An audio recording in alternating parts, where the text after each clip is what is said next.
CNews Noticias. El periodista de la CNN, Juan Carlos López, realizó una entrevista a un analista ecuatoriano, Roberto Izurieta, quien fue ministro de Comunicación en el gobierno de Yamil Maguad, y con él también estuvo una analista internacional de los Estados Unidos, Debra James. El tema, los cables de Wikileaks y el resultado de las relaciones diplomáticas entre Ecuador y Estados Unidos. Una entrevista que no deja de llamar la atención y por eso se las mostramos. Aquí está. Roberto Izurieta, él es analista político, es profesor de la Universidad George Washington y también nos acompaña Debra James. Debra, bienvenidos. Hoy el representante comercial Ron Kirk hablaba de este tratado y le pregunté sobre las preferencias arancelarias. No tocó el tema, dijo no hay fechas para las preferencias arancelarias, pero cuando se habla de esas preferencias se incluye a Ecuador. Y decía el representante Engel en la entrevista que le hicimos hace unos minutos que podrían estar en riesgo esas preferencias para Ecuador luego de la expulsión de la embajadora Hodges de ese país. ¿Cómo ven ustedes esta disputa diplomática y hacia dónde puede llegar? Bueno, sin lugar a dudas es una situación delicada. Yo sí pienso que va a afectar por lo menos la simpatía, las adhesiones de muchísimos o de algunos de los diputados que van a tratar las preferencias arancelarias. En ese sentido es inoportuno. En mi opinión, creo que la reacción ecuatoriana fue exagerada. Muchos otros países, muchísimos, casi todos los países han tenido problemas similares con estas filtraciones de los correos electrónicos y han tomado medidas o reacciones que van acordes a una información que originalmente no fue creada para ser pública, sino una infiltración que no está confirmada, lo cual te permite tomar una serie de reacciones distintas a la que ha tomado el Ecuador. Sin lugar a dudas creo que es inoportuno y no va a contribuir a mejorar y aumentar las posibilidades de conseguir estas preferencias. Bueno, yo creo que el cable realmente mostró bastante como falta de respeto de parte de la embajadora hacia el primer mandatario del país.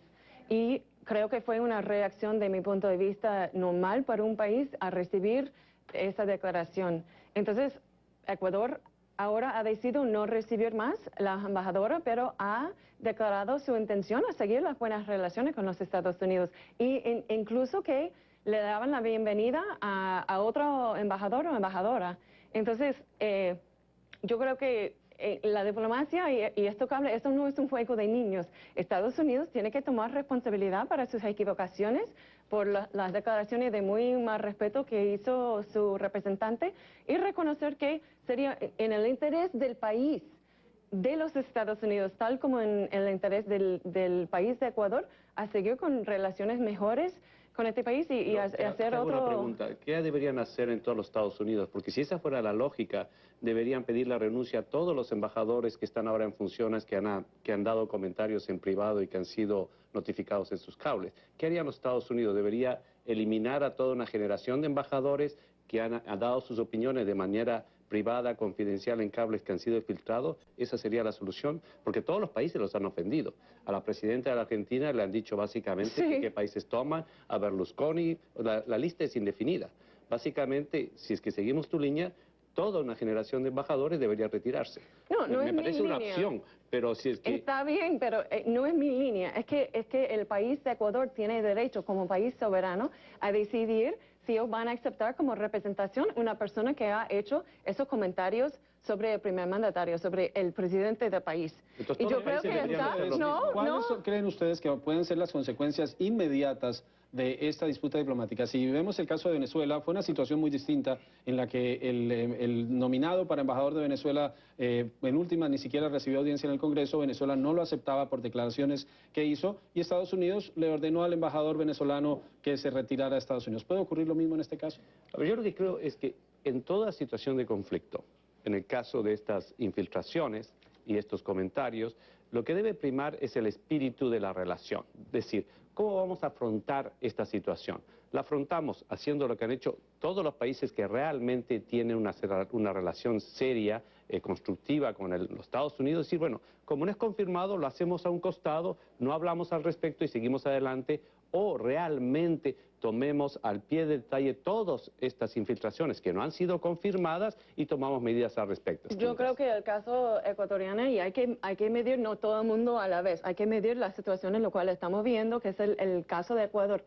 ellos lo tomaron y también hay que acordar que fueron cables revelados recientemente que muestra una coordinación de una campaña mediática entre Colombia y Estados Unidos para despreciar a Ecuador y para hacer parecer como si fuera enlaces entre Ecuador y las FARC.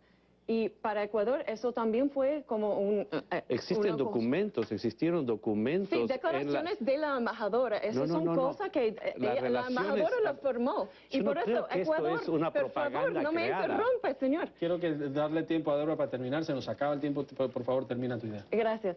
Yo creo que Ecuador tiene derecho a decidir si ellos consideraban, y yo creo que si eso hubiera sido al revés, en muchos casos Estados Unidos no recibiera tampoco un embajador. Fíjate que hace 2 semanas el mismo embajador de los Estados Unidos a México también decidió que no podía seguir en la función como embajador, como representante, por las dificultades que tenía con el presidente de México, por lo que reveló la filtraciones de Wikileaks. Muchas gracias, Deborah James, es directora de programas internacionales del Centro para Investigación Económica y Política en Washington. Roberto Izurrieta, analista político, profesor de la Universidad George Washington, gracias por acompañarnos. Sí, esa es la entrevista y aunque no lo crea, precisamente el comentarista ecuatoriano es el que cuestiona las decisiones soberanas de nuestro país, mientras la analista norteamericana argumentaba que existían razones suficientes para que el Ecuador tomara estas decisiones. Increíble, pero cierto, y precisamente por ello vamos a presentar este comentario editorial. Las relaciones entre Estados Unidos y las naciones latinoamericanas nunca han gozado de buena salud, y es que contrario a lo que debiera esperarse de la nación más favorecida del mundo, democratizar la riqueza y el desarrollo no ha estado dentro de sus objetivos estratégicos. La doctrina de una Latinoamérica para los norteamericanos no podemos negar que ha tenido éxito, y ese éxito ha tenido su principal aliado en la burguesía y ciertos analistas latinoamericanos. Y es que de esa relación de comercializar sus modas y sus valores, ambos sacaron provecho y Latinoamérica perdió mucho de su identidad. Finalmente llegamos a creer que es una verdad indiscutible que Estados Unidos contamina, pero Latinoamérica es culpable porque no conserva su ecosistema. Que Estados Unidos consume drogas, pero Latinoamérica es culpable de producirlas. Que Estados Unidos produce para que Latinoamérica consuma.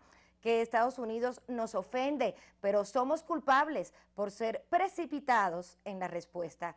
Que Estados Unidos nos espía con sus diplomáticos y somos nosotros los que no tenemos diplomacia.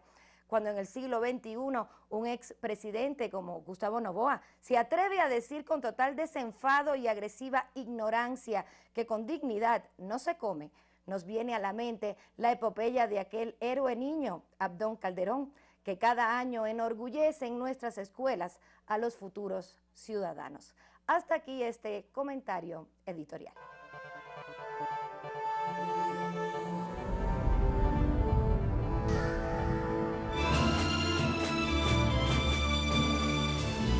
CNews Noticias.